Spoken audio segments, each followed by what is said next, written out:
Salve povo, aqui é o Zelota e de volta com o segundo capítulo desta mini saga parta. Neste vídeo de hoje nós vamos continuar vendo as conquistas do Mithridates I, como o reino da Pérsis, o reino de Pérsis. Vamos ver também outras conquistas que aconteceram, várias batalhas, as guerras dinásticas que aconteceram no Império Seleucida e as tentativas do Mithridates I se intrometer ali também. E vamos ver os negócios, o comércio entre o Império Parta e o Império Chinês na era da dinastia Han, nessa aproximação com os chineses. Bom, mas antes de eu contar essas histórias todas para vocês, eu peço a todos, junto a no like, compartilhem quem gosta desse tipo de conteúdo. Quem chegou aqui, sejam bem-vindos. Eu trago conteúdo de antiguidade e idade média. Só dá uma conferida lá na minha videoteca, tudo organizado em playlists ali, reinos, impérios, civilizações, com personagens, enfim, tem muita coisa. Me sigam nas minhas redes sociais, o meu Instagram que está embaixo aqui dessa tela, e tem o Facebook, ambos os links estão lá na descrição. Vocês também podem fazer uma contribuição aqui com o canal, para que eu continue fazendo meus vídeos. Aí tem o QR Code aí para enviar um Pix, e na descrição tem a chave Pix também. Bom, também tem a nossa área de membros, que é o Acampamento Zelota, onde vocês vão ficar aí recebendo conteúdos exclusivos, vídeos, coisas que eu não falo aqui, que eu falo apenas lá, por apenas R$7 aí por mês. Quem quiser aí dar essa força também vai ser muito importante como patrocinador aqui do canal.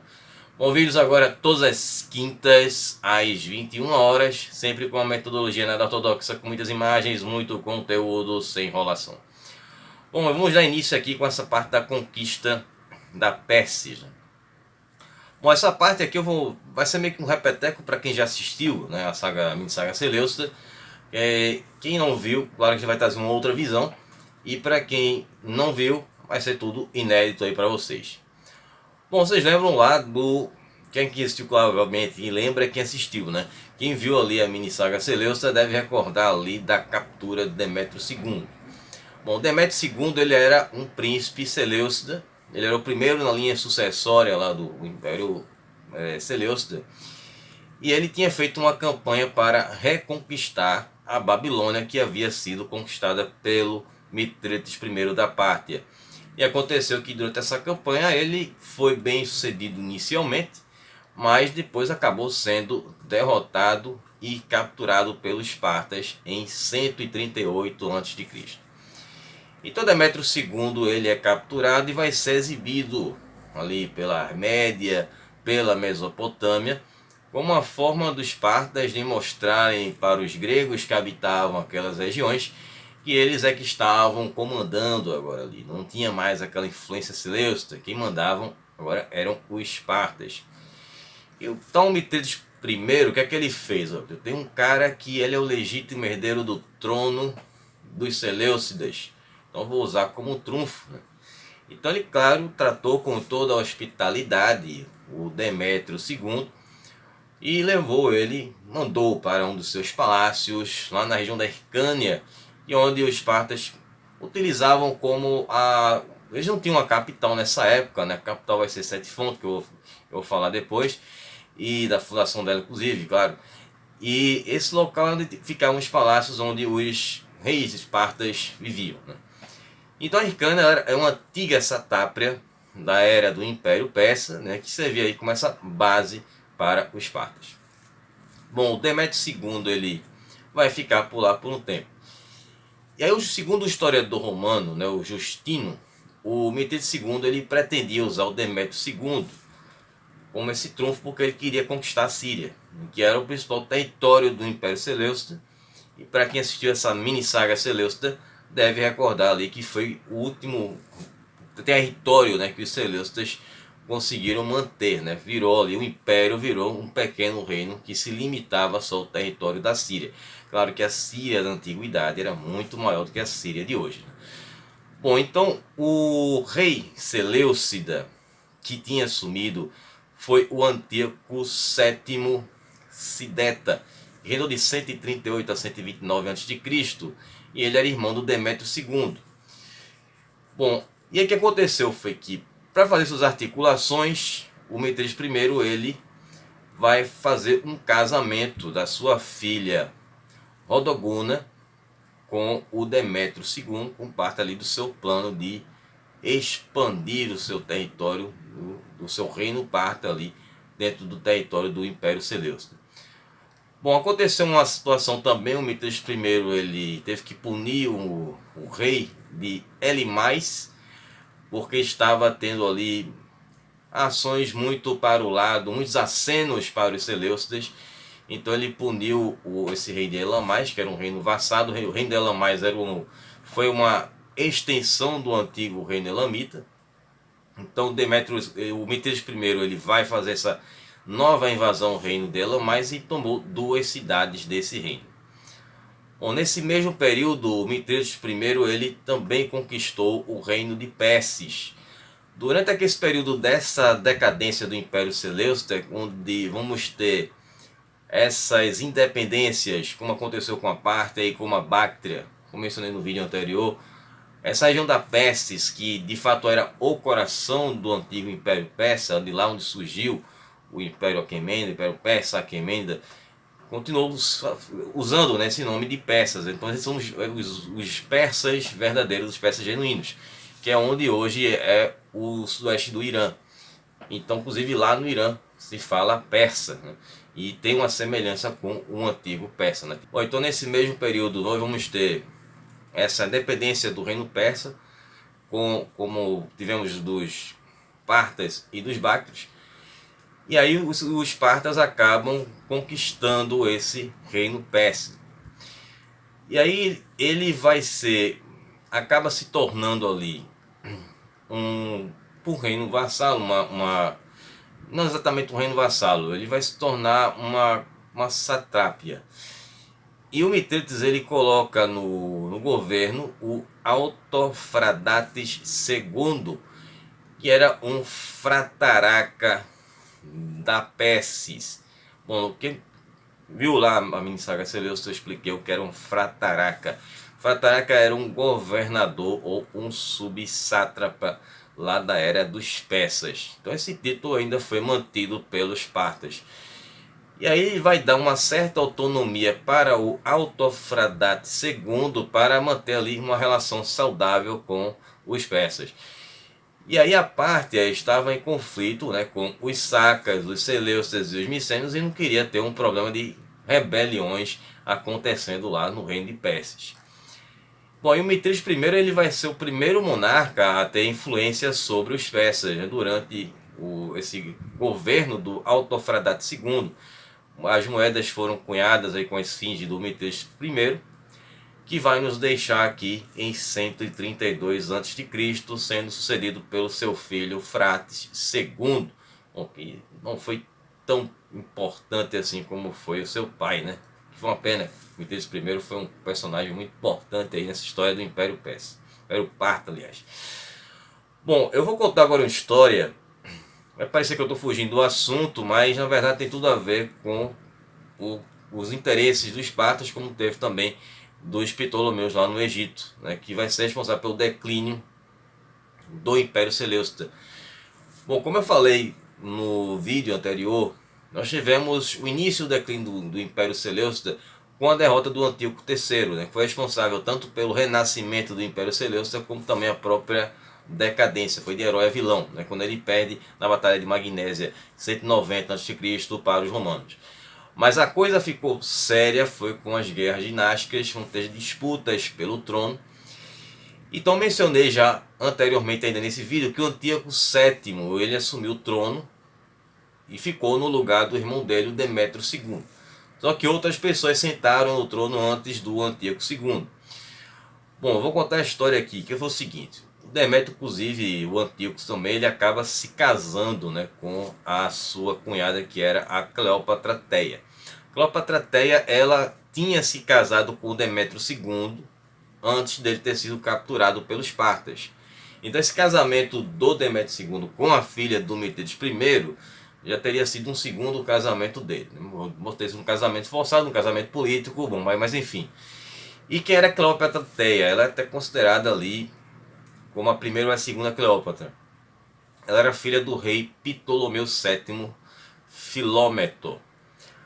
E o Antíoco VII, para chegar no trono, ele teve que tirar do seu caminho o Diódoto Trifão, que também tinha suas pretensões ao trono. O rei, de fato, na época, era o pai do Demétrio II e do Antíoco VII, que era o Demétrio I. Bom, Demétrio I ele foi eliminado ali na revolta de Alexandre Balas. O Alexandre Balas ele assumiu o trono após eliminar o Demétrio I e se fez passar pelo Antíoco IV. Foi rei dos Seleucidas e inclusive esse Alexandre Balas ele tinha semelhanças físicas com o Antíoco IV, então ele enganou muita gente fazendo se passar ali por um filho talvez ilegítimo ali do Antíoco IV, e acaba tendo apoio de reinos que não eram ali aliados dos Seleucidas, né? Como o reino de Pérgamo, o reino ptolemaico, grande rival, e o Senado romano, que até então era neutro com relação aos espartas nessa época. Então quem deveria ter assumido o trono, como mencionei, deveria ter sido, claro, o Demétrio II. Inclusive ali o Alexandre Bala, ele se casou também com a Cleópatra Teia. Só que o pai dela, o Ptolomeu VI, sabia que tinha uma coisa de errado com esse cara aí, com o Alexandre Bala, e ele acabou cancelando esse casamento. Ele considerou que o legítimo herdeiro era o Demétrio II, que era assim o verdadeiro herdeiro do trono, né, com quem a Cleópatra Teia era casada. Mas de qualquer forma, o Alexandre Balas, inclusive, ele vai chegar a ter um filho com a Cleópatra Teia. Bom, o Alexandre Balas ele vai ser conhecido pelos judeus porque ele vai ter uma grande aproximação na época da revolta dos Macabeus. Inclusive ele é mencionado no primeiro livro dos Macabeus com o nome de Alexandre Epifânio. Ele era muito próximo do Jonathan. Bom, então ele vai ter um confronto lá, o Alexandre Bala, com o Demétrio II, que estava lutando ali para recuperar o seu trono com a ajuda ali dos espartas, e ele acabou sendo eliminado, no caso Alexandre Bala, pelo Demétrio II quando ele fugia, né? Na verdade não pelo próprio Demétrio II, mas ele fugiu e foi eliminado por um general que estava ali sob o comando do Demétrio II. Só que no meio dessa confusão, quem é que assume o trono? Vai ser o Antíoco VI Dionísio, que era filho do Alexandre Bala com a Cleópatra Teia. Só que ele era um menino ainda, tinha pouca idade, tinha entre 7 e 9 anos de idade, e o Tifão acaba se tornando, que era o general do Império Seleucida, que estava por trás de muitas coisas aí. Ele era quase um Ricímero da vida aí, né? Para quem acompanha a saga romana, muita gente conhece esse personagem, né? O Ricímero, a era dos imperadores fantoches romanos. E aí o Tifão ele fica como regente. E aí esse garoto acabou falecendo e existem duas versões. A primeira é que o próprio Tifão tinha eliminado o garoto, e a segunda versão é que dizem que ele faleceu devido a uma cirurgia que ele tinha feito na época. Qualquer cirurgia era bastante arriscada, né, naquela época ali, né? E aí o Trifão ele assume o trono no lugar do garoto, que foi para o mundo além vida. Não fica muito tempo, ele acaba sendo derrotado pelo Antíoco VII, que assume o trono no lugar do seu irmão, que era o Demétrio II, que estava ali com os espartas. Bom, e aí o que aconteceu? Voltando para a história dos espartas, esse conteúdo aqui que eu acabei de explicar para vocês, eu contei lá na área de membros, mas de uma forma um pouco diferente, trazendo a visão dos Ptolomeus ali, e toda essa articulação da Cleópatra Teia sendo utilizada como uma peça ali nesse xadrez do trono do Império Seleucida. Bom, o Antíoco VII ele fez uma campanha para recuperar a Mesopotâmia no ano de 130 a.C. O rei parta já era o Frates II, filho do Mítides I, reinou de 132 a 127 a.C. Ele estava passando por muitos problemas nesse momento, né? Frates ele teve um general dele chamado Indates, que tinha sido derrotado em uma batalha no Grande Zabe, que é um rio que cruza ali o leste da atual Turquia e o noroeste do Iraque. E aconteceu também uma revolta lá na Babilônia, e o governador da Babilônia foi despachado para o mundo além vida. Aí nesse período que aconteceu, o Antíoco VII ele vai reconquistar a Babilônia, se aproveitando dessa rebelião, e ele ocupou Susa, né, que era a antiga capital do reino elamita, que também tinha sido conquistada pelo Demétrio I, né, o filho dele perdendo tudo que o pai conquistou, né. E ele vai chegar a cunhar moedas, e inclusive depois ele vai avançar para a Média também. Então os partas que estavam ali, meio perdidos ali com o Frade II como rei, e devido ali a várias outras situações paralelas que vinham acontecendo, eles vão pedir um acordo de paz ao Antíoco VII, que não aceitou. Ele faz uma contraproposta que, digamos ali, que era inaceitável. Ele queria que todos os territórios que pertenceram ao Império Seleucida, que os partas tomaram, fossem devolvidos, exceto a própria Pártia, que permaneceria com os partas como um reino, e eles iriam ficar pagando pesados tributos para os Seleucidas. E ele também pediu, de forma interessante isso aí, até me surpreende saber isso quando eu li, né? Me surpreendeu também, que era a devolução do irmão dele, Demétrio II, do cativeiro. Bom, então os assácidas, no caso que é a dinastia do Império Parta, aceitaram ali libertar o Demétrio II, que foi enviado lá para a Síria. E depois ele acaba meio que dando a sumida da história aqui. E as outras exigências, claro, vão ser recusadas aí, né? Aí quando chegou na primavera de 130 a.C., os médios eles se revoltaram contra o Antíoco II. E o Antíoco II ele tinha despachado o seu exército para se preparar ali para o inverno, né? Mandar para os acampamentos de inverno. E ele estava com um exército pequeno. Então ele vai reprimir essa rebelião com o exército que ele tinha em mãos. E o Frade II ele viu que era uma oportunidade muito boa para atacar o Antíoco VII, que estava com um exército menor número. Então foi quando aconteceu a batalha de Ecbátana em 129 a.C. e o Antíoco VII ele acabou perdendo a vida nessa batalha. O corpo dele foi enviado para a Síria em um caixão de prata, e o filho dele, que era o Seleuco, foi feito refém pelos partas, e uma de suas filhas passou a fazer parte do harém do Frates II. Bom, agora aqui avançando na história, que vamos ver aqui o Mitrídates II, esse sim vai ser um cara bem mais importante do que foi o Frates. Segundo o Justino, mais uma vez, um historiador romano, o Mitrídates II, quando ele assumiu o trono, ele se vingou ali pelo que aconteceu com seus antecessores, né? No caso, tivemos o Artabano I, que havia sido derrotado pelos Tocarianos, que era um povo que vivia lá na Báctria no século II a.C., e o Frate II, acabei de mencionar aqui a história dele, que havia sido derrotado pelos Sacas. É uma história que eu contei lá no primeiro vídeo, né? Para fazer essa campanha contra o Antíoco VII, ele tinha contratado os Sacas como mercenários. Aí tem as duas versões, ou ele não pagou os Sacas ou não pagou o suficiente. Então os Sacas se rebelaram e ele acabou falecendo ali para acontecer essa rebelião contra os Sacas. Bom, então vamos ter essa vingança aí do Mitrídates II contra esses povos que derrotaram os seus antecessores. Bom, então Mitrídates II ele também vai reconquistar a Báctria Ocidental, que nesse momento havia sido ocupada pelos citas. Inclusive os citas fizeram uma grande devassa lá.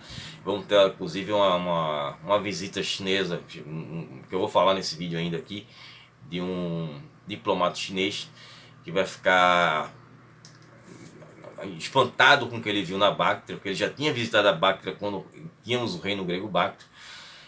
E aí vamos ter os relatos da época e também as cunhagens que indicam que o Mitrídates II ele chegou a governar a Báctria e as cidades na Báctria, que é uma cidade de Campirtepa, que acredita-se que era a antiga cidade de Alexandria do Oxo, que tem esse nome do Oxo, que era um rio, né, que passava por lá, o rio Oxo. E a cidade era conhecida como a Pompeia da Ásia Central, né? E também a cidade de Termés, que era uma cidade importante também, hoje fica localizada lá no sul do Uzbequistão.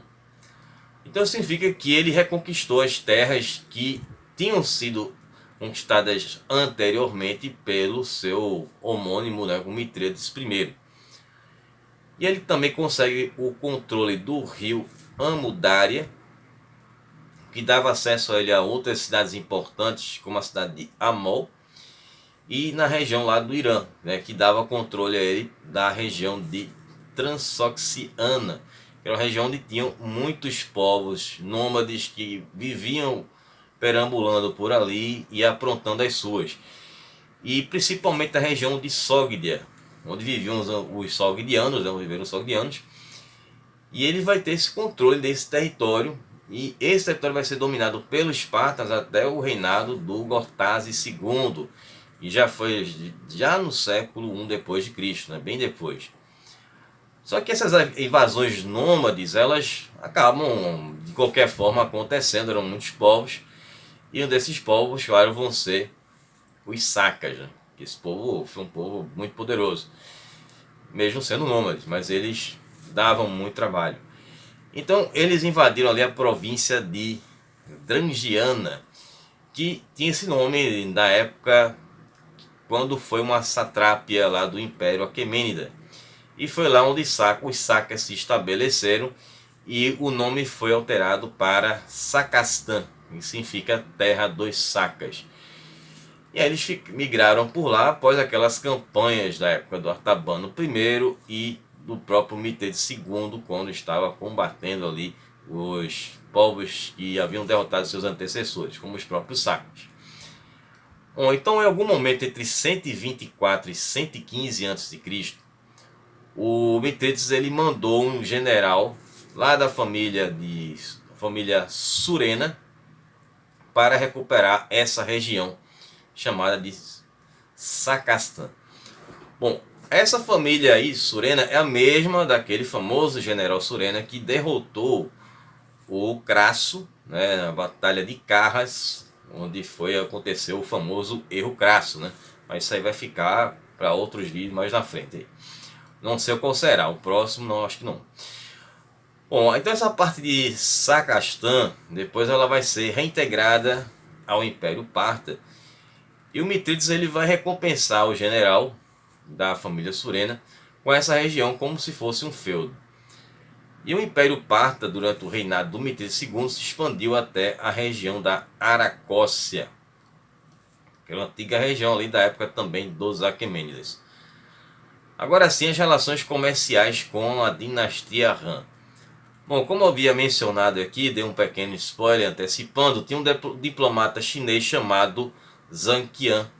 E durante o reinado do imperador Wu, da dinastia Han, ele tinha feito várias incursões pela Ásia Central, inclusive ele esteve no Reino Grego Báctrio antes da queda do Reino Grego Báctrio. E ele fez seus relatos ali para o imperador chinês, falando que era uma região interessante e tinha uma nova potência que estava surgindo por ali, que era esse Império Parta, né? E que tinha coisas que eram interessantes e poderiam ser parceiros comerciais, poderiam até dar uma outra tipo de ajuda que os chineses estavam precisando. Então o imperador ele manda uma delegação para a corte do Mitrídates II em 121 a.C.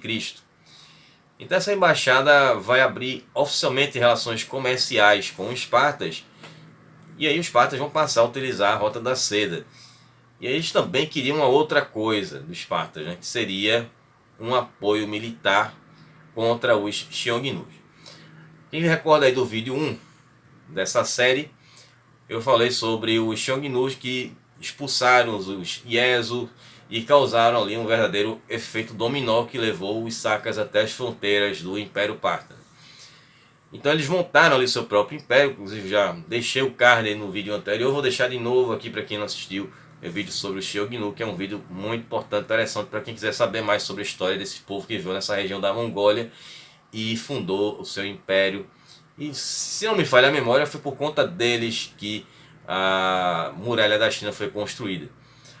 Bom, então os espartas eles não aceitaram essa questão militar porque eles não queriam se meter numa guerra com um povo que não tinha nada a ver com eles e eles tinham outros problemas, né? Eles tinham interesse, eram os Seleucidas. Bom, então o Império Parta ele vai usufruir dessa Rota da Seda, vai cobrar tributos de quem passasse por lá no seu território, né, no território parta, e quem fosse vender qualquer coisa, né? No caso, o principal produto, claro, era a seda, né? Que era muito apreciada lá em Roma, além também de pérolas que eram bastante valorizadas. Os chineses eles compravam dos partas especiarias, perfumes e frutas, além de alguns animais exóticos que foram enviados como presentes lá para a dinastia Han, enviados pela dinastia Parta. E aí aconteceu um exemplo, né, que isso já foi bem mais na frente, já no final do século I depois de Cristo, durante o reinado do Pácoro II da Pártia, ele mandou leões e gazelas para o imperador Zhang, aí da dinastia Han, em 87 depois de Cristo. Bom, além da seda, os romanos também compravam alguns materiais ali dos partas, isso aí antes dos desentendimentos, né? Vamos ter ali ferro da Índia, especiarias e couro fino. Então vamos ter ali caravanas, eu digo romanos, no caso, comerciantes romanos, certo? Não vamos falar dos militares, pelo contato que a gente vai ver no próximo vídeo. E aí caravanas vinham, traziam vidros luxuosos da China, tinha ali os mercadores de Sogdia, que eles falavam línguas iranianas e acabavam servindo como intérpretes ali entre os partas e os chineses da dinastia Han, nesses negócios em que esses dois impérios estavam fazendo. Bom, enfim, espero que vocês tenham gostado, que vocês tenham entendido. No próximo vídeo vamos dar sequência com a fundação de Ctesifonte, que se tornou ali a capital do Império Parta. Vamos ver mais de Mitrídates II e a conquista da Armênia, que vai ser ali um reino que vai ser disputado entre romanos e partas, onde vamos ter muitas disputas com alternâncias de reis, um rei que foi colocado pelos espartas, outro rei que foi colocado pelos romanos, enfim. Isso a gente vai ver durante essa sequência aqui dessa saga. E esse primeiro contato entre os romanos e os espartas, será que foi um contato amistoso ou já teve uma animosidade? Bom, então a gente se vê agora no próximo vídeo. Mais uma vez lembrando, quem quiser fazer alguma contribuição ao canal, tá aí o QR Code na tela e também tem a chave Pix aí nos comentários ou na descrição do vídeo, beleza? Então a gente se vê aí na próxima semana. Um abraço, Zelota, até lá. Falou, pessoal.